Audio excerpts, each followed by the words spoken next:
The live TV, सच सबसे आगे।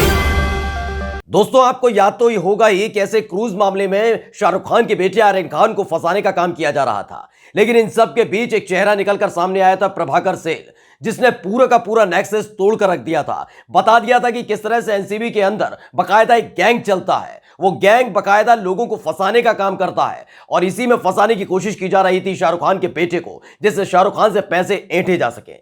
और उसके बाद इस पूरे गैंग की कमर तोड़कर रख दी गई थी। लेकिन खबर निकलकर अब सामने आई है कि प्रभाकर सेल की मौत हो गई है, जिसके बाद अब कई सवाल उठने लगे हैं। नमस्कार, मैं हूं प्रज्वल गौतम और आप देख रहे हैं द लाइव टीवी।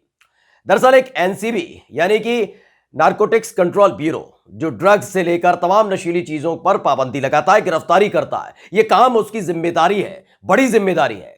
लेकिन जब उसी काम के एवज में बकायदा गैंग चलाया जाने लगा, जब पूरा नेक्सस चलाया जाने लगे, जब मासूम लोगों को इस तरह की नशीली दवाइयां देकर उनको गिरफ्तार करके उनसे पैसे ऐंठने आने लगे, तो याद आते हैं समीर वानखेड़े। जी हां, 3 अक्टूबर को जब शाहरुख खान के बेटे आर्यन खान की गिरफ्तारी की गई थी, उन्हें गिरफ्तार करके माहौल बनाने की कोशिश की गई थी, तमाम चीजें की जा रही थी और पैसा ऐंठने की कोशिश की जा रही थी, तब समीर वानखेड़े का नाम ही निकलकर सामने आया था। वो बात अलग है कि धीरे धीरे पहले तो अपने आप को बहुत बड़े राष्ट्रवादी बता रहे थे और उसके बाद धीरे धीरे जब परतें खुलने लगी तो पता लगा कि समीर वानखेड़े बकायदा एक नेक्सस चला रहे थे। ऊपर से लेकर नीचे तक इन्होंने लोगों को सेट कर रखा था और उसी के अंतर्गत ये शाहरुख खान से पैसे ऐंठने की पूरी कोशिश की जा रही थी। पूरा का पूरा मामला निकलकर सामने आ गया था। इसमें थे प्रभाकर सेल, जिन्होंने एक बहुत बड़ी भूमिका निभाई थी। गोसावी के ये बॉडीगार्ड या ड्राइवर जो भी मान ली थी, ये वो हुआ करते थे।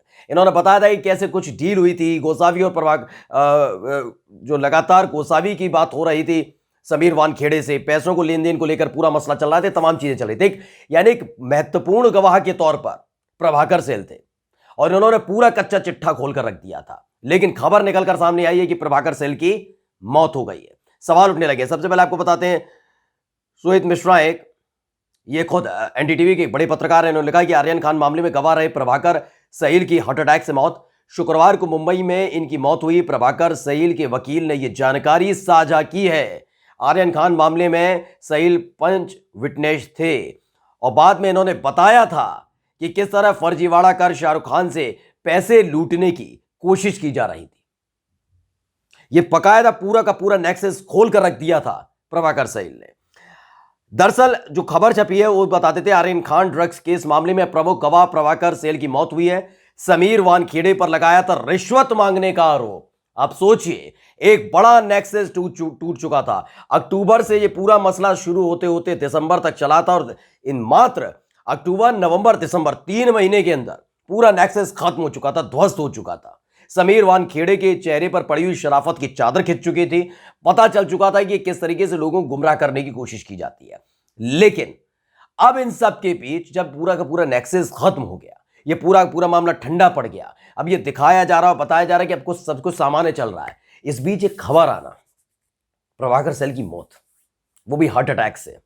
फिलहाल ये पूरा जांच का विषय है कि क्या हुआ है क्या नहीं, वो जांच का विषय तब है जब जांच की जाएगी। और मुझे लगता है कि चूंकि पूरा मसला महाराष्ट्र का है, मुंबई पुलिस के हाथ में, तो जांच जरूर होगी। लेकिन इन सबसे इतर जो माहौल क्रिएट करने की कोशिश की जा रही है कि प्रभाकर सेल की मौत, उससे फायदा किसको है, किसे उनसे सबसे ज्यादा खुन्नस थी, कौन वो लोग थे जिनको वो एक्सपोज कर चुके थे। अगर ये साधारण मौत नहीं है, ये बात सवाल इसलिए उठते हैं क्योंकि अब इस देश के बड़े बड़े पत्रकार भी इस पूरे मसले को उठा रहे हैं। सबसे पहले बताते हैं कि जो एक बड़े पत्रकार हैं इस देश के, शुभंकर मिश्रा, उन्होंने भी लिखा है कि बड़े केसों में निरंतर ऐसे इत्तेफाक होते हैं।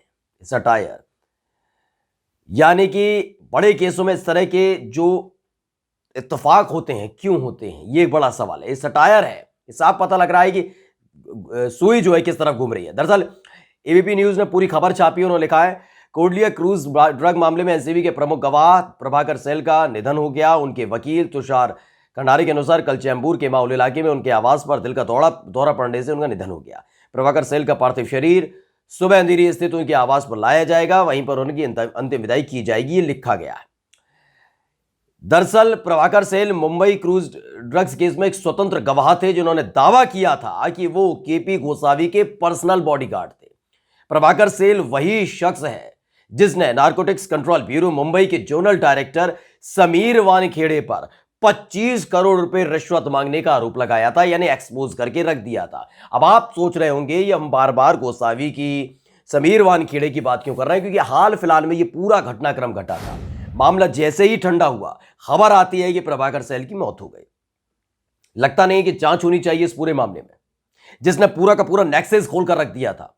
आप सोचिए कि एक मुहिम सी चला दी गई थी 3 अक्टूबर के बाद, जब क्रूज मामले में समीर वानखेड़े ने पहली फुर्सत में आर्यन खान को हिरासत में लिया था, बाद में गिरफ्तार कर लिया। कि पहली फुर्सत में यह दिखाने की कोशिश की थी, सोशल मीडिया पर मुहिम चलाने की कोशिश की गई थी कि आर्यन खान सबसे बड़े नशेड़ी, ड्रग्स लेते हैं, ये होता है वो होता है, तमाम बातें आर्यन खान के लिए कही जा रही थी। देखिए, और बाद में क्या निकल कर आया, कुछ नहीं था। झूठ बोला जा रहा था, झूठ परोसा जा रहा था। समीर वानखेड़े की एक एक सच्चाई निकलकर सामने आ गई थी, और साथ ही खुल गया था पूरी पोल पट्टी कि कैसे पूरी नेक्सस काम करती है, कैसे जो आम लोग होते हैं, मासूम लोग होते हैं, उन तक ये ड्रग्स पहुंचाई जाती है और फिर उनको गिरफ्तार करके उनसे पैसे हटने का काम किया जाता है। इसी का खुलासा तो किया था प्रभाकर सेल ने। इस केस में केसी गोसावी का नाम भी काफी चर्चा में रहा था। प्रभाकर सेल उसके ड्राइवर रह चुके हैं। केपी गोसावी वही शख्स है जिसके साथ आर्यन खान के बेटे की सेल्फी सोशल मीडिया पर तेजी से वायरल हुई थी। इसके अलावा प्रभाकर सेल ने एनसीबी के जनरल डायरेक्टर समीर वानखेड़े पर आरोप लगाया था कि उन्होंने इस मामले में गवाहों को खरीदने की कोशिश की थी। एक एक चीजें आपको याद आ गई होंगी। और हम ये बात बार बार क्यों कह रहे हैं कि ये पूरा मसला, क्योंकि आप अंदाजा लगाइए, वैसे अगर ये साधारण मौत है तो ईश्वर उनकी आत्मा को शांति दे, लेकिन इन सब से इतर अगर ये वाकई कुछ है तो इसकी जांच होनी बेहद जरूरी हो जाता है।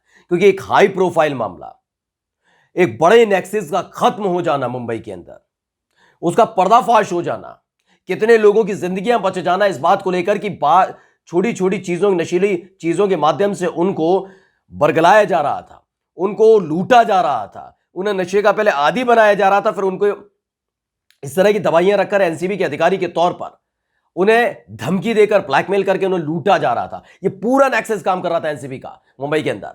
लेकिन उस एनसीबी के पूरे नेक्सस को, जो समीर वानखेड़े जिसके सदस्य हुआ करते, या यूं कहे सिरमौर हुआ करते थे, वो सबका सब ध्वस्त कर दिया गया, पूरा का पूरा तोड़ कर रख दिया गया है। ये चीज समझनी बेहद जरूरी होती है। टाइमिंग समझना बेहद जरूरी है कि क्रूज मामले में हुआ क्या, उसके बाद अब क्या हो रहा था, और अभी भी वो मामला चल रहा है। लेकिन प्रभाकर सेल की ये मौत हो जाना क्या किसी एक पक्ष को फायदा पहुंचा सकता है? पहुंचा सकता है तो किसे पहुंचा सकता है? क्योंकि मामला छोटा मोटा नहीं है, बहुत बड़ा मामला है, करोड़ों का मसला है इसमें। ये तमाम चीजें ऐसे ही छोटी छोटी घटनाओं से लाखों करोड़ों कमाता था ये पूरा का पूरा गैंग। यानी एक बड़ा इंडिकेशन है, समझने वाली बात है, सोचने वाली बात है, और कम से कम जांच करने वाली बात तो जरूर है कि इस पूरे मसले की जांच जरूर होनी चाहिए। नमस्कार। द लाइव टीवी, सच सबसे आगे।